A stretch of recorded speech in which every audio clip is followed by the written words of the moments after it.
Assalamualaikum warahmatullahi wabarakatuh. Bismillahirrahmanirrahim. Allahumma sholli ala sayyidina Muhammadin wa ala alihi wa sahbihi ajma'in, amma ba'du. Allahumma ja'alna min ahlil khair wa sa'adah fid dini wad dunya wal akhirah. Kamu yang sedang berusaha, sedang ingin memperbaiki keadaan, atau sedang mengembangkan usaha, atau sedang mendidik keluarga, atau yang sakit, atau apa saja, mendengar konten ini, bagian terbaiknya adalah saya doakan semoga Allah berikan semuanya yang terbaik.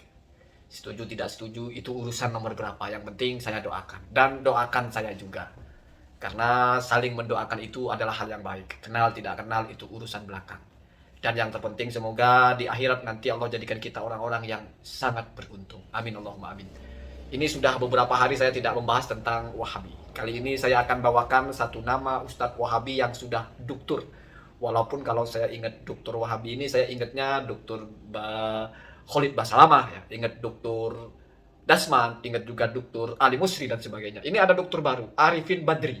Dan sekali lagi, si dokter ini akan kita buktikan bahwa dia itu, wallahu alam, apakah memang mau mengelabui orang-orang atau memang salah paham.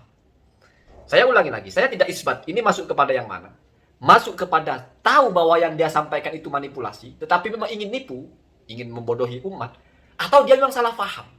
Karena dua-duanya ini sama-sama kebodohan. Kebodohan dalam artian la yuwafiqu al-waqi, tidak sesuai fakta. 4 tambah 4 dibilangnya 9, bukan 8, kira-kira begitu.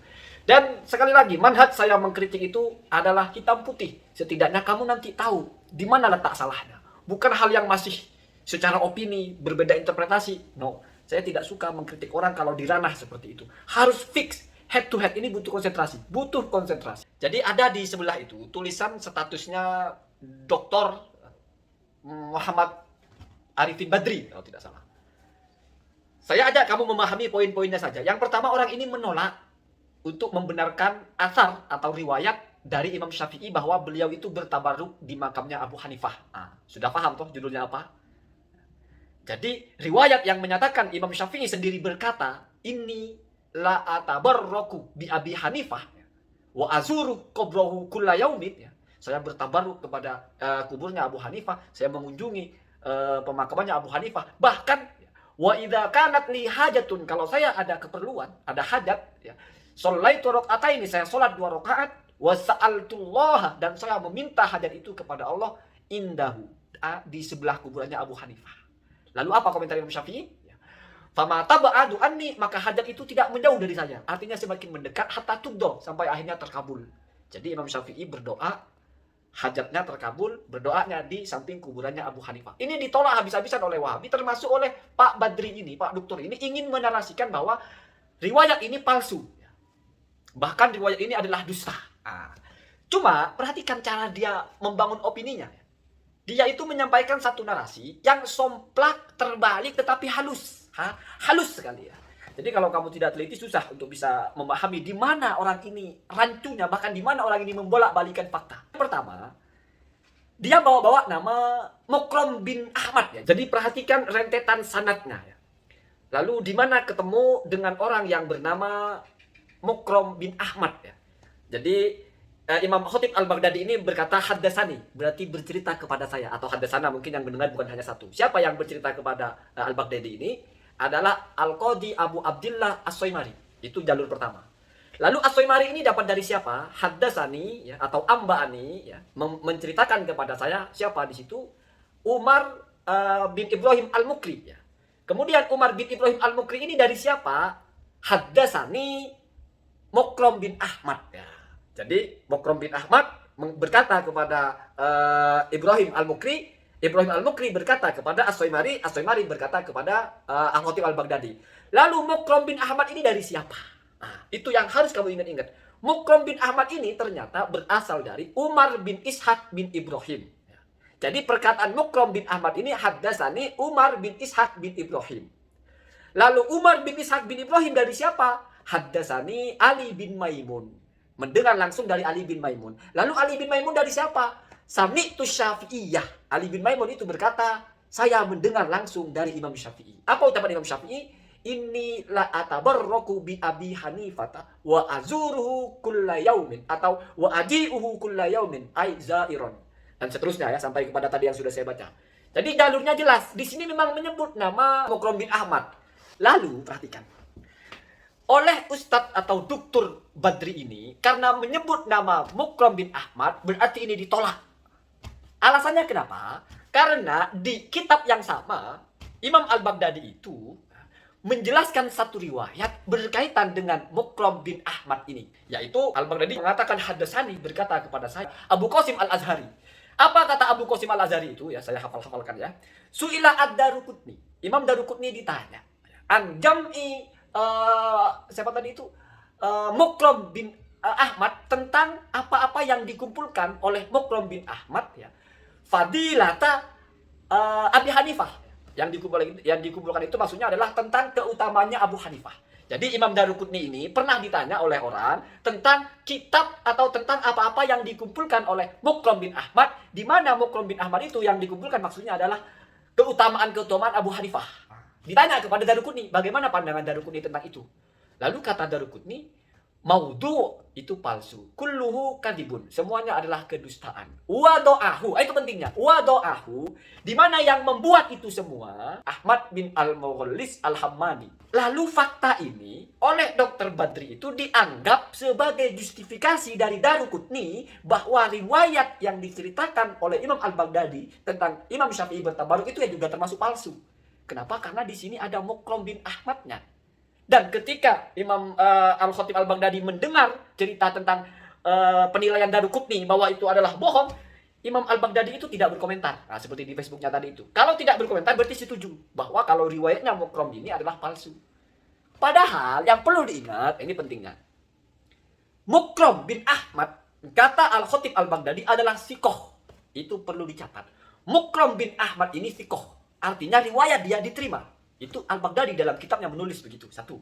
Yang kedua, yang dimaksud oleh Daruqutni sebagai palsu dan semuanya kebohongan adalah apa-apa yang dibuat-buat oleh gurunya Mukrom bin Ahmad ini. Siapa gurunya? Yaitu Ahmad bin Al-Mughallis Al-Hammani. Sementara ketika bicara tentang riwayat Imam Syafi'i bertabarruk, di situ Mukrom bin Ahmad bukan mendapatkan dari gurunya yang bernama Ahmad Al-Mughallis itu, bin Mughallis, tetapi mendapatkan dari Umar bin Ishaq bin Ibrahim. Mungkin kamu tidak bisa nangkap, tapi saya ulangi. Jadi, Imam Daruqutni itu punya ketetapan bahwa ada orang yang bernama Ahmad Al-Mughallis itu, bin Mughallis. Dia ini selalu mengada-ngada, selalu mengarang-arang cerita tentang keutamaan Abu Hanifah. Satu. Lalu dia punya murid, namanya Mukrom bin Ahmad. Nah, Mukrom bin Ahmad itu memang menulis kitab tentang keutamaan Abu Hanifah. Dan kitabnya itu dianggap palsu oleh Imam Daruqutni. Kenapa? Karena ngambilnya dari gurunya. Di mana gurunya itu memang tukang mengada-ngada. Satu. Yang kedua, kenyataannya bahwa yang diceritakan oleh Al-Baghdadi itu ketika tentang ziarahnya atau tabaruknya Imam Syafi'i, ini Mukrom bin Ahmad tidak mengambil dari gurunya, tetapi mendengar langsung haddatsani dari siapa? Dari Umar bin Ishaq bin Ibrahim. Kalau sudah tahu berbeda sumber, berbeda jalur, kenapa oleh Pak Dr. Badri ini mau dianggap seolah-olah sama? Seolah-olah cerita tentang Imam Syafi'i bertabaruk ini adalah cerita yang dinyatakan palsu oleh Imam Daruqutni, dan juga Imam Khatib Al-Baghdadi tidak menolak pernyataan palsu itu. Padahal yang dinyatakan palsu oleh Imam Daruqutni itu adalah apa yang diterima oleh Mukrom bin Ahmad dari gurunya. Karena yang suka memalsukan itu gurunya. Sementara kisah tentang Imam Syafi'i bertabaruk tidak melalui jalur gurunya. Sesederhana itu sebetulnya. Sesederhana itu. Jadi orang ini ingin menggiring opini, tetapi somplak opininya. Saya kasih tahu sederhana begini. Misal ada Mukidi.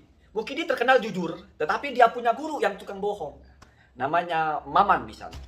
Maka ada tetangganya, anggap Imam Daruqutni, itu tahu persis bahwasanya Maman ini suka mengarang-arang. Mukidi ya suka mengumpulkan karangan-karangan dari gurunya ini si Maman. Maka Imam Daruqutni atau tetangganya ini, si Fulan ini berkata, apa yang dikumpulkan oleh Mukidi itu ya, yang berasal dari gurunya yang bernama Maman itu palsu. Lalu ada satu kenyataan, Mukidi ini membawakan satu cerita di mana ceritanya tidak lagi berasal dari Maman. Misalnya Mukidi membawa cerita dari Wawan misalnya. Berarti penghukuman tetangganya ini atau Daruqutni ini tidak berlaku kepada apa yang dibawa Mukidi dari Wawan. Kenapa? Karena sudah bukan termasuk yang dibawa dari gurunya. Gitu saja sesederhana itu sebetulnya ya. Jadi apa cakupan penghukumannya Ad-Darqutni itu? Yaitu ketika dia meriwayatkan dari gurunya itu palsu. Kalau dari orang lain ya enggak. Enggak. Lagi pula kalau memang mau pakai teorinya orang ini, Imam Khatib Al-Baghdadi no comment ketika Ad-Darqutni mengatakan palsu. Oh berarti itu setuju. Toh ketika Imam Khatib Al-Baghdadi merilis cerita tabarruknya Imam Syafi'i itu juga no comment. Berarti sama-sama terima. Pernyataan Ad-Darqutni diterima bahwa riwayat Mukram bin Ahmad ini kalau berasal dari gurunya adalah palsu. Itu diterima oleh Khatib Al-Baghdadi. Riwayat Mukram yang ini tidak berasal dari gurunya, sehingga juga diterima. Maka dari itu Imam Al-Baghdadi menulis itu dalam kitabnya dan tidak mengomentari. Bahkan di bagian lain tentang Mukram bin Ahmad ini, ucapan Imam Khatib Al-Baghdadi sikotun. Sikoh itu nak ya, kelas tertinggi. Jadi tidak ada orang yang lebih hebat dari sikoh. Kalau untuk kelas seorang perawi, sikoh itu sudah paling tinggi. Ya, kalau kamu belajar istilah hadis itu, orang kalau bersifat sikoh itu sudah paling hebat.